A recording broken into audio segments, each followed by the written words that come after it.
இப்போ இவங்க வரது வந்து இவங்களுக்கு ஒரு நம்ம தளபதி வரது இவங்களுக்கு ஒரு பயத்தை ஏற்படுத்தியிருக்கு போல இருக்கு. ஏன்னா வந்து புள்ளி விவரங்கள் வாக்கு சதவீதம்லாம் வச்சு பார்க்கும்போது திமுக அவர்களுக்குலாம் வந்து வாக்கு சதவீதம், அதாவது எதிர்ப்பு ஓட்டுகள் தான் வந்து திமுக எப்பவுமே அதிகம். அதிமுகவை வச்சு கம்பேர் பண்ணி பார்க்கும்போது விஜய் வருவது திமுகவுக்கு பயத்தை ஏற்படுத்தியிருக்கு. அந்த பயத்தின் காரணமாக தான் இந்த மாதிரி சில விஷயங்கள், பொய்யான தகவல்களை பரப்புறது, இந்த மாதிரி சில அந்த கொடியை டீகோட் பண்ணி நீங்க நல்லா பாருங்க. திமுகவின் இணையவாசிகள் மட்டும்தான் அந்த திமுக அந்த கொடியை விமர்சனம் பண்ணி போட்டுக்கிட்டு இருக்காங்க. இது அந்த பூ கிடையாது, இது யானை அந்த யானை கிடையாது, ஆப்பிரிக்கா யானை, அண்டார்டிகா யானை. ஏன்னா வைக்கிற கேள்விகளில் வந்து ஒரு யதார்த்தம் இருக்கணும், ஒரு உண்மை இருக்கணும், அட்லீஸ்ட் லாஜிக்காவது இருக்கணும். அதை விட்டு போட்டு இது வந்து இந்த கொடி இதுக்கு சம்பந்தம் கிடையாது, இது ஆப்பிரிக்கா கொடி, அண்டார்டிகா கொடி, இந்த ஸ்பெயின் நாட்டு கொடி, இதெல்லாம் உங்களுக்கு தேவையா? அவதூறுகளை மட்டும்தான் அள்ளி வீசிக்கிட்டே இருக்காங்க. இவங்க என்ன நினைக்கிறாங்க, மற்ற கட்சி தலைவர்கள் ஆக்கின மாதிரியோ, மற்ற நடிகர்களை நம்ம வந்து ஒரு விஷயத்தை செய்கிற மாதிரியோ தளபதி அவர்களை ஈஸியாக பண்ணிடலாம், அவர் வந்து ஈஸியாக ட்ரோல் மெட்டீரியல் மாதிரி ஆக்கிடலாம், அவரை வந்து மக்கள்கிட்ட வந்து ஒரு எப்படி சொல்கிறது ஒரு ட்ரோல் மெட்டீரியலாக காட்டிடலாம்னு நினைக்கிறாங்க, கனவு காண்றாங்க. அது நிச்சயமாக நடக்காது. அவங்களுக்கு இணையான ஏங்க இது என்னங்க குடும்ப அரசியலாங்க? இது புள்ள பேரன் தாத்தா முப்பாட்டன் எல்லாரையும் கூட்டு வச்சு உட்கார வச்சு முதல் பந்தியில் உட்கார வச்சு சாப்பாடு போட்டு அவங்களை வந்து பரிமாறதுக்குன்னா குடும்ப அரசியல். அது ஒரு கட்சி நிகழ்வு. அதுல யார் இருக்கணுமோ அவங்க இருந்தாங்க. அப்பா அம்மா முதன்மை, அவங்களுக்கு முக்கிய மரியாதை கொடுக்கப்பட்டது. இதுதான் அவங்க வேலை. எங்களுக்கு தெரியும் இவங்க என்ன மாதிரி காய் நகர்த்துவாங்க, எங்க கொண்டு போய் நிக்க வைப்பாங்க, அது என்ன மாதிரி விவாதத்தை ஏற்படுத்துவாங்கலாம் எங்களுக்கு தெரியும். தெரியாம நாங்க அரசியலுக்கு வரல. எங்க தளபதிக்கும் அது தெரியும். நாங்களும் அதை பார்த்துக்கிட்டு தான் இருக்கோம். அதுக்கு தக்க பதிலடி நாங்க கொடுத்துக்கிட்டு தான் இருக்கோம். ஒன்றும் பண்ண முடியாது. ஐயோ அரசியலானா தெரியுமா, என்ன வெட்டிடுவீங்களா, கைத்து வெட்டிடுவீங்களான்னு கேட்கறேன் நான். என்ன இவங்க நம்ம ஓவர் பில்டப் கொடுக்குறாங்க. ஒன்றும் பண்ண முடியாது, நீங்களாம் ஒன்றும் செய்ய முடியாது. விஜய் இனிமே பாருங்க என்ன அசிங்கப்பட போறாரு பாருங்க. நாங்க பாத்துக்கிறேன், நாங்க பார்க்காத விமர்சனம் கிடையாது, நாங்க பார்க்காத அவதூறு கிடையாது. இந்த 10 வருஷத்துல தளபதி விஜய்கள் மேல வராத அவதூறுகளா?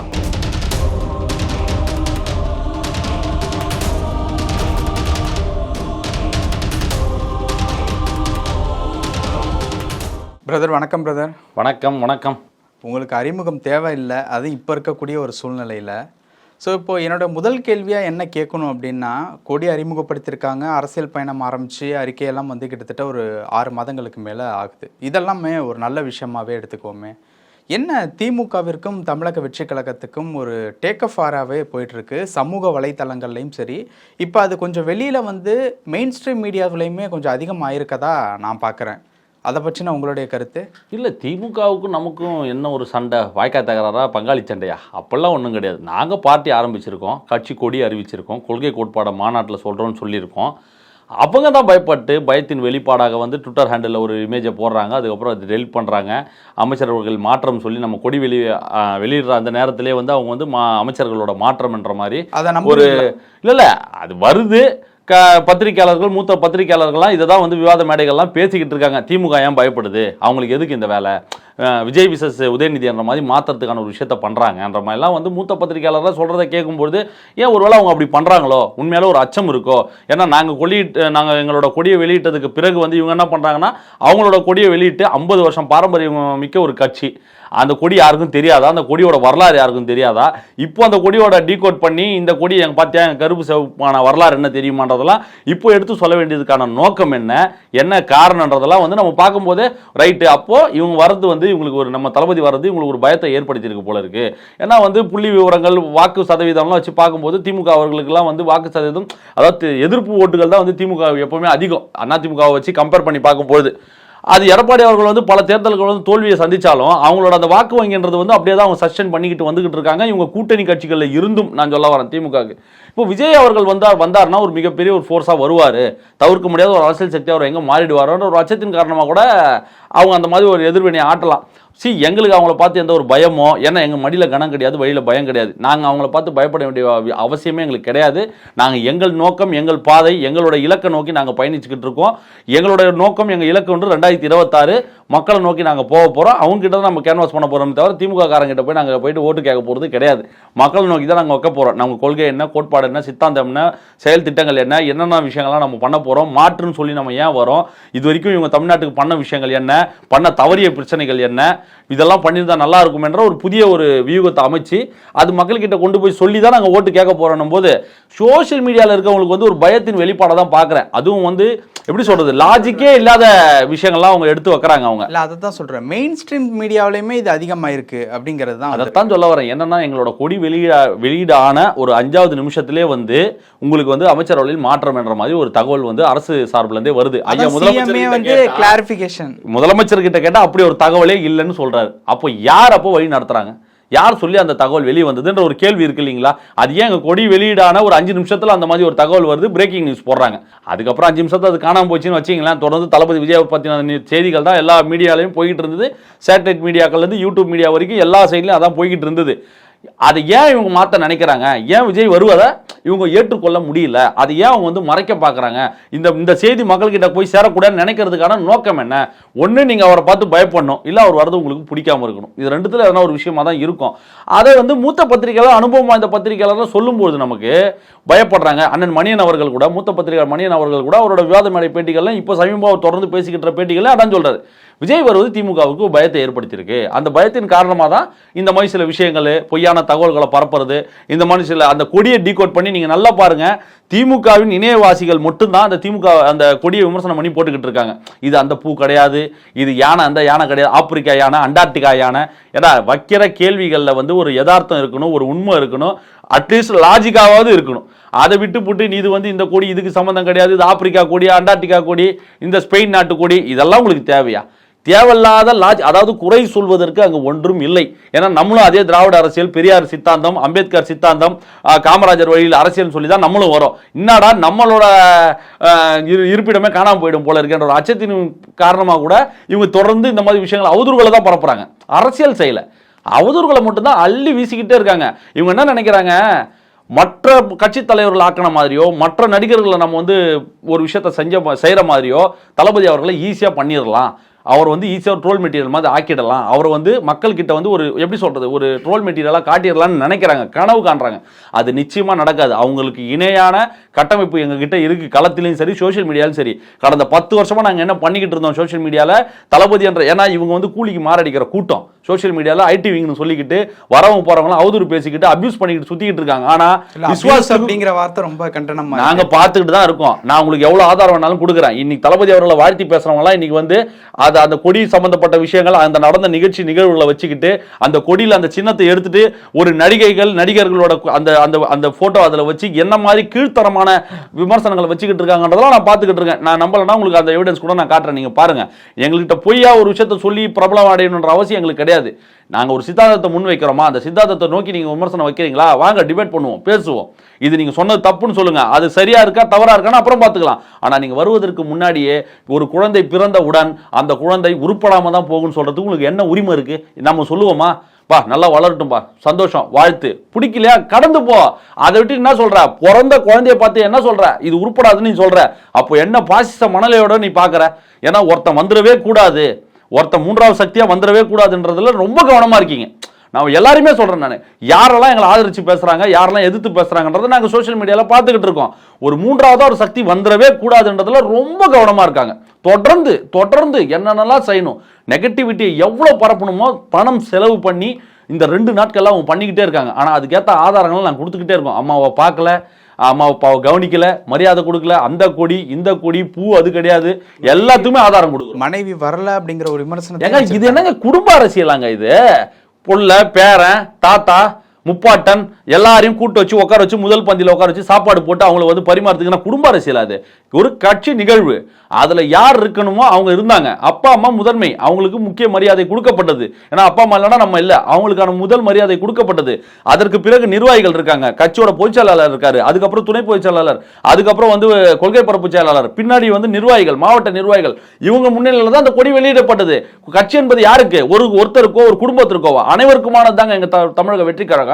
அப்படித்தான் நாங்க கொண்டு போறோம். ஒருத்தர் ஒரு வட்டத்துக்குள்ள சுருக்க நாங்க நினைக்கல, பறந்து விரிஞ்சு இருக்கணுன்றதுக்காக தான் அந்த கொடியிலே வந்து தமிழர் மரபு சார்ந்த நம் தமிழுக்கான ஒரு முக்கியத்துவம் கொடுக்கிற மாதிரி ஒரு கொடியா வடிவமைக்கப்பட்டிருக்கு. இந்த யானை சரி கிடையாது அப்படி கிடையாதுன்னு வெறும் அவதூறுகளையும் அபியூசஸையும் தான் இவங்க பண்ணிக்கிட்டு இருக்காங்க. இதெல்லாம் பார்த்துட்டு நாங்கள் தோண்டு போயிடுவோம், பயந்து போயிடுவோம், வந்துடவே கூடாது, விஜய் வந்துடவே கூடாது, எக்காரணத்து கொண்டு வந்துடக்கூடாது, அப்புறம் இப்படியே பேசியே ஓரம் கட்டிடணும், ஒரு அச்சத்தை உருவாக்கணும், எதையாச்சும் சொல்லி பயத்தை ஏற்படுத்தணும், எதையாச்சும் சொல்லி அவர் வரவிடாமல் பண்ணிடணுன்றதுல ஒரு கூட்டம் ரொம்ப முனைப்பாக வேலை பார்த்துக்கிட்டு இருக்கு. முன்வைத்த காலை பின் வைக்கவே மாட்டார் எங்கள் தளபதி. சரி, இந்த ஒரு விஷயத்தில் சமீபத்தில் ஒரு நடிகர், நீங்களும் பார்த்துருப்பீங்க, விஜய் கூட நடித்த ஒரு நடிகர், அவர் வந்து ஒரு கேள்வியை வந்து முன் வச்சிருக்காரு. இவ்வளோ நாளாக சினிமாவில் வந்து ஆக்டிவாக தான் இருந்துக்கிட்டு இருக்கீங்க, இந்த 25 வருஷமாக எத்தனையோ நிகழ்வுகள் வந்து தமிழ்நாட்டில் வந்து நடந்திருக்கு, அப்போ ஏன் பேசலை, இப்போ மட்டும் எங்கேருந்து வந்தது இந்த அரசியல் ஆசை அப்படின்ட்டு வந்து ஒரு நடிகர் வந்து கேள்வி கேட்டிருக்காரு. நீங்களும் பார்த்துருப்பீங்க, அதை பற்றின உங்களுடைய கருத்து எப்படி? அரசியல் ஆசை என்பது யாருக்கு வேணாலும் வரலாம், அது ஏன் இப்போ வந்துச்சுன்னு கேட்குறேன். எப்போ வேணாலும் வரட்டுமே. இப்போ ஏன் நீ அப்போ நல்லது பண்ணல, எனக்கு அப்போ பண்ண நல்லது செய்யறதுக்கான ஒரு சக்தி இல்லை, என்கிட்ட பண வசதி கிடையாது, எனக்கு அதுக்கேற்ற பொருளாதார வசதி கிடையாது, இன்னைக்கு அதுக்கேற்ற ஒரு வசதியும் எனக்கு ஒரு பேக்கப்பும் இருக்கு, இன்னைக்கு நான் நல்லது செய்யணும்னு நினைக்கிறேன். நல்லது எப்போ செஞ்சாருனாங்க, இன்னைக்கு தான் செய்யணும், இப்போ தான் செய்யணும், நாள் கிழமை நேரம் இதெல்லாம் பார்த்தா நல்லது செய்யணுமா? நல்லது செய்யணும் நடக்கிறதே ஒரு பெரிய விஷயம் இல்லையா? அதையே நீங்கள் வர வந்து விமர்சனம் பண்ணுறீங்க. இந்த நீங்கள் சொல்லக்கூடிய நடிகர் வந்து மாற்றி பேசுவார். அவர் முன்னாடி விஜய் தான் மாசு, விஜய் மாதிரி ஒரு நடிகரை நீங்கள் பார்க்க முடியாதுலாம் சொன்னார். ஆனால் அரசியல்னு வரும்போது அவருக்கான பேச்சு, அவருக்கான தோணி எல்லாமே மாறுது. எல்லாரும் நாங்கள் தெரியும். ஏன்னா யார் மாறுவதற்குண்டான காரணம் என்னன்னா அவங்களுக்கு அவங்களோட இடம் காணாமல் போயிடுமோன்ற ஒரு பயம் தான், வேற ஒன்றும் கிடையாது. வந்தா விஜய் வந்தார்னா அவர்களுக்கு அவர் கட்சிகள்லயும் வந்து இளைஞர்கள் இருப்பாங்க, விஜய் நேசிக்கக்கூடிய இளைஞர்கள் இருப்பாங்க, ரசிகர்கள் இருப்பாங்க. இது கூட நம்ம டிராவல் பண்ணோம்னா கடைசி வரை நமக்கு வந்து ஒரு வார்டு உறுப்பினர் கூட ஆக முடியாதுன்னு தெரியும். அதனால சரி, எது வளரக்கூடிய கட்சி, எது கூட போனால் நம்ம வந்து அதாவது பூவோட சேர்ந்து நாரும் மணக்கும்னு வாங்க பார், அந்த மாதிரி இது கூட இருக்கிறத விட நம்ம அங்கே போய் டிராவல் பண்ணால் நமக்கான எதிர்காலமும் இருக்கும், மக்கள் சேவை நம்ம தொடர்ந்து பண்ணலான்ற ஒரு நல்ல நோக்கத்துக்காக கூட அங்கே இருக்கும் இந்த பக்கம் வரதுக்கான வாய்ப்பு இருக்கு. இதுதான் அவங்க வேலை. எங்களுக்கு தெரியும் இவங்க என்ன மாதிரி காய் நகர்த்துவாங்க, எங்கே கொண்டு போய் நிற்க வைப்பாங்க, அது என்ன மாதிரி விவாதத்தை ஏற்படுத்துவாங்கலாம் எங்களுக்கு தெரியும். தெரியாம நாங்க அரசியலுக்கு வரல, எங்க தளபதிக்கும் அது தெரியும், நாங்களும் அதை பார்த்துக்கிட்டு தான் இருக்கோம், அதுக்கு தக்க பதிலடி நாங்கள் கொடுத்துக்கிட்டு தான் இருக்கோம். ஏன்னா இங்க யாரும் யோக்கியம் கிடையாது, 100% கரெக்ட்லாம் சொல்றதுக்கு யாரும் கிடையாது. நீ எங்க மேல ஒரு விஷயத்தை வச்சனா நாகரிகமான முறையில் ஒரு கருத்து நீ எடுத்து வைக்கிறியா, நாங்க பதில் சொல்ல தயார். நீ அவதூறா பேசலன்னா ஒண்ணு கடந்து போவோம், இல்ல திருப்பி அடிப்போம். எல்லாத்துக்குமே நாங்கள் தயாராக தான் அரசியலுக்கு வந்திருக்கோம் போது நாங்கள் மக்கள் சேவையை நோக்கி வந்திருக்கோம். மக்கள் மனப்பான்மை, மக்கள் நல்லா இருக்கணும், அவங்க வாழ்வாதாரத்தை முன்னேற்றணும், அவங்களோட வறுமையில் அவங்க போக்கணுன்றதுக்காண்டி ஒரு நல்ல நோக்கத்துக்காக அவர் பல கோடிகள் சம்பளங்களை விட்டுட்டு அவர் வரார். இந்த 10 வருஷமா 15 வருஷமா அவர் என்ன பேசிட்டார், என்ன பண்ணிட்டார்னு கேட்குறாரு. அவர் என்னெல்லாம் பண்ணியிருக்காரு, நான் பட்டியல் கொடுத்தீங்கன்னா நீங்கள் அதுக்கப்புறம் நான் பேசுறது நிறுத்திடுவீங்கன்னு அவர் சொல்லுவாரா?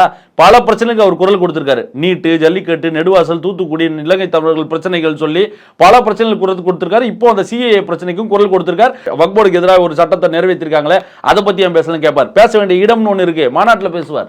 ஒன்றும் பண்ண முடியாது. ஐயோயோ அரசியலானா தெரியுமா, என்ன வெட்டிடுவீங்களா, கைத்து வெட்டிடுவீங்களான்னு கேட்குறேன் நான். என்ன இவங்க நம்ம ஓவர் பில்டப் கொடுக்குறாங்க, ஒன்றும் பண்ண முடியாது, நீங்களாம் ஒன்றும் செய்ய முடியாது, விஜய் இனிமே பாருங்க என்ன அசிங்கப்பட போறாரு பாருங்க.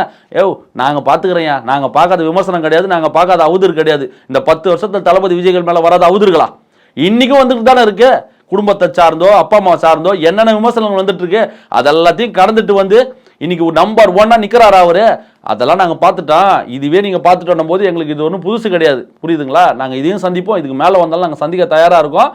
இப்போது கொடி அறிமுக நாள் அன்னைக்கு வந்து நிறைய விவாத மேடைகள்லாம் போச்சு. அந்த விவாத மேடைகளில் வந்து நீங்கள் சொன்ன அந்த மூத்த பத்திரிகையாளர் வந்து அதே விவாத மேடையில் இருக்கும்போது 30% மேலே இருந்தால் தான் நீங்கள் ஆட்சியை பிடிக்க முடியும் அப்படின்னு அவங்க சொல்லியிருக்காங்க. நாங்கள் தனித்தனியே 22% கிட்ட ஓட்டு வாங்குவோம், கூட்டணி கூட சேர்ந்து கண்டிப்பாக வந்து ஆட்சியை பிடிப்போம் அப்படிங்கிற மாதிரியான பதில்கள்லாம் தமிழகம் வெற்றி கழகம் சார்பாக வந்திருக்கு. இப்போ கூட்டணி அரசியலுக்குள்ள தமிழகம் வெற்றி கழகம் பயணிக்கிறதா முடிவு எடுத்திருக்காங்களா? அப்படி கூட்டணினா யார் கூட இருக்கும்? இன்னும் பெரிய கட்சிகள் இருக்கக்கூடிய முன்னாள் அமைச்சர்கள் வந்து பல பேர் வந்து நம்ம கட்சிகள் வந்து இணையறதுக்கு காத்துக்கிட்டு இருக்காங்க. அது தளபதி பேசட்டும், கொள்கையை சொல்லட்டும், கோட்பாடை சொல்லட்டும்னு சொல்லி பல பேர் வந்து காத்துக்கிட்டு இருக்காங்க. இன்னும் கூட்டணி அமைப்பு என்ன, யார் கூட நாங்கள் போக போகிறோம், யாரெல்லாம் வர போகிறாங்க, சீமானா, திருமாவளனா, அன்புமணியான்றதெல்லாம் இந்த மூத்த தலைவர்கள்லாம் நம்ம கட்சிக்கு வர போகிறாங்களான்றதெல்லாம் வந்து பொறுத்து தான் பார்க்கணும். ஏன்னா இது ஆரம்ப ஸ்டேஜ்ன்றதுனால ரொம்ப ஏர்லி ஸ்டேஜாக நான் பார்க்குறேன். அதை நிச்சயமாக வந்து நம்ம இலக்கு என்பது என்ன, அல்டிமேட் கோல் என்பது ஜெயிக்கணும். 2026 இந்த திமுக ஆட்சியை அகற்றிட்டு உண்மையான விடியல் ஆட்சியை கொடுக்கணுன்ற ஒரு நோக்கத்துக்காக தான் நம்ம இப்போ கட்சி ஆரம்பிச்சிருக்கோம். ஒரு தேர்தலே சாத்தியமா? முயற்சி பண்ணுவாங்க. எதுவாக இருந்தாலும் நம்ம வந்து எடுத்தோடனே அதே முடியாதுன்னு நீங்கள் நினைக்கிறீங்க. ஏன் நெகட்டிவாக திங்க் பண்ணுறீங்க? பாசிட்டிவாக திங்க் பண்ணுங்க. முடியும், நடக்கும்னு நினைச்சாதான் நடக்கும். ஐயோ நம்மளால முடியாது. நிதர்சனம்னு ஒன்று இருக்குல்ல சார்? நிதர்சனம் இருக்கு. முயற்சியை போடுவோம், தொடர்ந்து போராடுவோம். ஏங்க இப்போ அண்ணன் சீமான் அவர்களுக்கே வந்து கிட்டத்தட்ட வந்து அந்த 8.2% வாக்கு வங்கி வாங்குறதுக்கே 15 வருஷம் தேவைப்பட்டது. இப்போ எங்க தளபதி வந்து கட்சி ஆரம்பிக்கல, எதுவுமே பண்ணாத போதே வந்து உள்ளாட்சி தேர்தலெல்லாம் மக்கள்லாம் நம்மளோட நிர்வாகிகள்லாம் நின்று ஒரு 130 140 பேருக்கு மேலே உள்ளாட்சி தேர்தலே வந்து ஜெயிச்சிருக்காங்கன்னும் போது அவர் உறுப்பினர் சேர்க்கை ஒரு வீடியோ விட்டார் நம்ம தளபதி. ஜஸ்ட் ஒன்றும் பண்ணல, பாருங்க கட்சி ஆரம்பிச்சிருக்கேன், இந்த மாதிரி வாங்க எல்லாம் இணைஞ்சிக்கன்னு ஒரு வீடியோ சும்மா லைட்டாக போட்டார். ஒரு 60-65 லட்சம் பேருக்கு மேலே சேர்ந்துட்டான். 60-65 லட்சம் பேர் என்பது வந்து 10% மேலான வாக்கு வங்கி. அது வாக்கா மாறுமா? நிச்சயமாக. ஏன்னா சேர்ந்தவன்லாம் வந்து இவரை தலைவலாக ஏற்றுக்கிட்டு வந்தவன் தான். பெருசாக ஒன்றும் அரசியல் வந்து அவர் எங்கேயும் வந்து இன்னும் பேச ஆரம்பிக்கல. அவர் பேச ஆரம்பிக்கும் போது பாருங்க மக்களோட எழுச்சி, மக்களோட ஆதரவு அவருக்கு எப்படி இருக்கும் போது மட்டும் பாருங்க.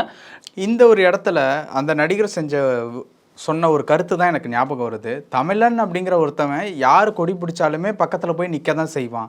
இது வந்து ஒரு இயல்பான ஒரு நிகழ்வு.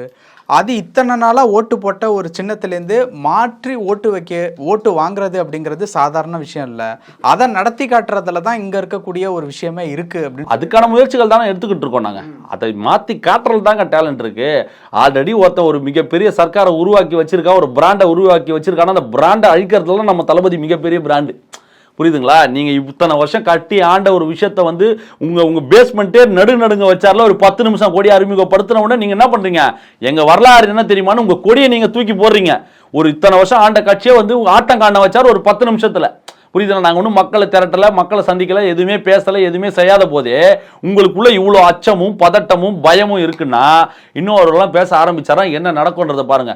தமிழை வந்து யாருக்கு கட்சி ஆரம்பிச்சாலும் கொடி தூக்கின்னு போவான்ற அந்த அளவுக்கு நீங்கள் தமிழர்களை முட்டாள்களா நினைக்க வேண்டாம். அவர்களை நீங்கள் முட்டாளாக நினைக்க வேண்டாம். அவன் எல்லாத்தையும் பார்க்குற தமிழ்நாடு மக்கள் வந்து எல்லாத்துலேயும் முற்போக்கு சிந்தனைவாதிகள், பகுத்தறிவு அதிகம். அவன் வந்து கோயிலுக்கும் போவான், பெரியார் திடலுக்கும் போவான். ஏன் இன்னைக்கு பிஜேபி இங்கே தலை தூக்க முடியல? ஏன் இங்கே காவி வந்து உங்களுக்கு மற்ற மாநிலங்களில் இருக்கிற மாதிரி இங்கே உங்களுக்கு தாமரை இங்கே மலரவே மாட்டுதுன்னா, இங்கே வந்து அமர், அக்பர், அந்தோனின்னு எல்லாம் ஒத்துமையாக இருக்கிறான். இங்கே மத பிளவுவாதத்தை இங்கே உங்களால் ஏற்படுத்த முடியாது. இங்கே இருக்கிறக்கூடிய மக்கள் வந்து ரொம்ப தெளிவான ஒரு மக்கள். எது வேணும் எது வேண்டாம், இவன் என்ன அரசியல் பேசுகிறான், இவன் எதுக்கான அரசியலை பேசுகிறான், நம் வாழ்வியலுக்கான அரசியல் பேசுகிறான், நம் மண்ணுக்கான அரசியலை பேசுகிறான்றதெல்லாம் ஆராய்ச்சி பண்ணி பார்த்துட்டு தான் ஓட்டு போடுறான். கண்மொழித்தனமாக ரசிகர்கள் போடலாம். புரியுதுங்களா? என் தலைவன் ரசிகர்கள் போடணும். ஆனால் பொதுமக்கள் போட வேண்டிய கட்டாயம் என்ன இருக்கு? அதுக்காக தான் நம்ம கொள்கை கோட்பாட மக்கள் கிட்ட சொல்லி தான் நம்ம ஓட்டு கேட்க போறோமே தவிர அவனை மூளை செலவை பண்ணி அவனை ஓட்டு வாங்க வைக்கணும், ஜாதி வெறியை சொல்லி ஓட்டு வாங்க வைக்கணும், மத வெறியை சொல்லி ஓட்டு வாங்க வைக்கணும்ன்ற அவசியம் எங்களுக்கு கிடையாது. தமிழ் அந்த அளவுக்கு முட்டாளும் கிடையாது. உங்களுடைய தனிப்பட்ட கருத்தை சொல்லுங்க. உதயநிதி, விஜய் இவங்க 2 பேர்ல அரசியலா யார் பெரிய ஒரு லீடர்? எந்த தண்டவாளத்தில் போயிட்டு நான் வந்து தப்பா பேசுறேன்லாம் நினைக்காதீங்க. ஐயா கலைஞர் அவர்கள் போராட்டம் என்ன, அண்ணாவின் போராட்டம் என்ன, ஐயா ஸ்டாலின் அவர்களின் போராட்டம் என்ன, எத்தனை பிரச்சனைகள், எத்தனை மிஸ்ஸா, என்னடா திடீர்னு திமுக ஆதரவாக பேசுகிறேன்னு நினைக்காதீங்க. யதார்த்தத்தை பேசுகிறேன், உண்மையை பேசுகிறேன். ஏன்னா ஐயா ஸ்டாலின் அவர்களின் போராட்டம் என்ன, அவர் எவ்வளோலாம் அடிபட்டிருக்கார், அவர் சிட்டி பாபுவோட இறப்பு, அவர் சிறை சென்றது, அவர் எவ்வளோ பிரச்சனைகளை அனுபவிச்சார். உங்களுக்கு வந்து ஒரு இளைஞரணி தலைவராக இருந்து பின் மெல்ல மெல்ல மெல்ல மெல்ல வந்து அப்புறம் அந்த மேயர் ஆகி, அதுக்கப்புறம் எம்எல்ஏவாகி, அதுக்கப்புறம் மினிஸ்டர் ஆகி, துணை முதலமைச்சர் ஆகின்னு ஒரு ஸ்டாலின் அவர்களுக்கு ஒரு நீண்ட நெடுங்கால பயணம் இருக்குது, அரசியல் பயணம் இருக்குது. புரியுதுங்களா? நீங்கள் வந்து ஒரு 4 படம் நம்ம நடிச்சுட்டு அந்த கட்சியின் பின்புலம் நமக்கு இருக்கு, அந்த கட்சியோட ஆதரவு இருக்குன்றதுக்காண்டி நீங்கள் நேரடியாக போயிட்டு முதலமைச்சர் ஆகிறவருக்கும் தளபதி கூட கம்பேர் பண்ணுறதே அபத்தம்னு நான் சொல்ல வரேன். புரியுதுங்களா? எப்படி வந்து சினிமாவில் வந்து அவர் வந்து விமர்சனங்களை பார்த்து மெல்ல மெல்ல மெல்ல மெல்ல அவர் வந்து வளர்ந்து இன்னைக்கு சூப்பர் ஸ்டார் ரேஞ்சில் வந்து உட்காந்துருக்காரோ, அவர் கூட நீங்கள் வந்து இவரை கம்பேர் பண்ண வேண்டிய அவசியமே கிடையாது. ஏன்னா இவருக்கு என்ன அரசியல் பயணம் இருக்குது? சார், இந்த இடத்துல அந்த ஒப்பீடு அப்படிங்கிற ஒரு விஷயம் எங்கேருந்து வருதுன்னா, 2 பேருமே நடிகர்கள், 2 பேருமே ஆல்மோஸ்ட் ஒரே ஏஜ் குரூப்பில் இருக்கிறவங்க. தளபதி அவர்கள் ஒரு 3 வயசு வேணால் பெரியவங்களாக இருப்பாங்க. அந்த ஒரு காரணத்தினால இந்த ஒப்பிடுதல் வருது, மற்றபடி வேற ஒன்றும் இல்லை. மற்றபடி வந்து தமிழக வெற்றி கழகத்தினுடைய அந்த உறுதிமொழி ஏற்பு இந்த மாதிரியான விஷயங்கள் இதெல்லாம் பார்க்கும்போது ஓவராலாக வெளியில் இந்த மாதிரியான ஒரு விஷயம் இருக்குது. அதாவது வந்து தமிழக வெற்றி கழகத்தை பொறுத்த வரைக்கும் எல்லாருக்குமான ஒரு அரசியலை கொண்டு வர்றாங்க அப்படிங்கிற ஒரு கலர் வந்து இருக்குது. இதில் வந்து மூத்த பத்திரிகையாளர் அவர்கள் இன்னொரு விஷயம் என்ன சொல்லியிருக்காரு அப்படின்னு பார்த்தோம் அப்படின்னா, எல்லா விஷயமுமே வந்து காமனாக தான் இருக்குது, ஒரு யூனிக்னெஸ் அப்படிங்கிறது வந்து எங்கேயுமே நான் பார்க்கல. இன்றைக்கி வந்து அந்த யூனிக்னெஸ் இருந்தால் தான் மக்கள் மத்தியில் நம்ம வந்து தனியாக தெரிவோம். இப்போ சீமான் அவர்களை எடுத்துக்கிட்டோம் அப்படின்னா அவர் பேசக்கூடிய அரசியல் வந்து அதற்கு முன்னாடி வந்து யாரும் பேசாத ஒரு அரசியல், திராவிடத்திலேருந்து வெளியில் வந்து பேசுகிறாரு. கூட்டணியாக இல்லாமல் தனிச்சு நின்றே கிட்டத்தட்ட இவ்வளோ தூரம் வந்து கட்சியை எடுத்துகிட்டு வந்திருக்காரு, ஓட்டு சதவீதமும் மாற்றிருக்காரு. ஆனால் விஜயனுடைய அரசியலில் எங்கேயுமே வந்து அந்த யூனிக்னஸ் அப்படிங்கிற விஷயத்த பார்க்கலையே. அப்புறம் எப்படி அவர் அரசியலை வந்து சஸ்டெயின் பண்ண முடியும்? அரசியல் என்பது வந்து அவர் இன்னும் பேசவே இல்லையே. அவர் இது வரைக்கும் பார்த்த விஷயங்கள் அதை தான் இது வரைக்கும் பார்த்தது பொறுத்து கொண்டு நாங்கள் வந்து ஒரு அறிக்கை வாயிலாகவும் வெறும் வந்து கட்சியோட கொடி அறிவிப்பு மட்டும்தான் வந்திருக்கே தவிர கொள்கை சொல்லலை, கோட்பாடு சொல்லலை, சித்தாந்தம் என்னன்றது நம்ம எதுவுமே சொல்லலை. நம்மளோட முன்னோடிகளை நம்ம யாரை பார்க்குறோம், யாரை எங்களோட தலைவரை நாங்கள் ஏற்றுக்கிட்டு இருக்கோம், யாரை நாங்கள் வந்து ஒரு எப்படி சொல்கிறது ஒரு எங்களுக்கான வழிகாட்டியாக நாங்கள் பார்க்குறோம், எது எங்களுக்கான அரசியல் தமிழ் தேசியமா திராவிடமான்றதெல்லாம் வந்து நாங்கள் எதையுமே சொல்லலை.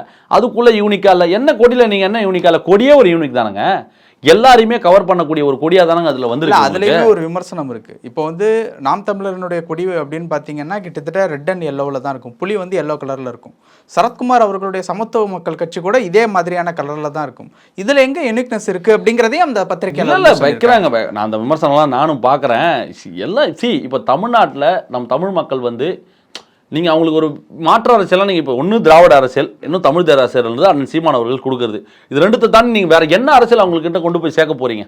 வேறு என்ன இருக்குன்றதை நம்ம அது முதல்ல நம்ம தெரிஞ்சுக்கணும். இப்போ வந்து தமிழர் தமிழ்நாட்டை ஆளணும்னு ஒரு கோரிக்கையை அண்ணன் சீமான் அவர்கள் வைக்கிறாங்க. திராவிடம் என்பது என்ன, திராவிட சித்தாந்தம் என்பது என்ன, அது கோட்பாடு என்பது என்ன, அதை பற்றின ஒரு விளக்கங்களாக வந்து இவங்க சொல்லிக்கிட்டு இருக்காங்க. அப்போ திராவிடம் என்பது வந்து சிவப்பு நிறத்தை வந்து திமுக தான் வச்சிருக்கு. அப்போ அண்ணன் அவர் சீமான் அவர்கள் ஏன் சிவப்பு வச்சிருக்காருன்ற கேள்வி நம்ம அவரை பார்த்து யாரும் கேட்கறது கிடையாது.